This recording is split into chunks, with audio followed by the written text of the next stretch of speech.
Един човек бил много богат, имал много приятели, много познати, към които бил щедър. Случило се обаче така, че загубил парите си. Фирмите му фалирали, приятелите и познатите изчезнали.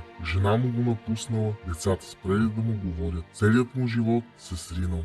Опитал да намери работа тук и там, но без успех. Накрая стигнал до дъното на отчаянието. Решил да се обеси. С последните си пари влязъл в един магазин да купи въже. В магазина продавачът го попитал: "За какво ти е това въже, човече? Животът ми се преобърна, загубих всичко. Няма вече за какво да живея. Ще се обеся", говорил той. Продавачът му дал въжето, а с него и една бележка и му поръчал: "Щом се прибереш у вас, прочети бележката преди да се обесиш." Тръгнал си човека, прибрал се, приготвил примката и се сетил за бележката. Извадил я от джоба си и прочел: "Няма да е все така." Помислил малко човекът и някаква надежда се зародила у него. Махнал въжето от врата си.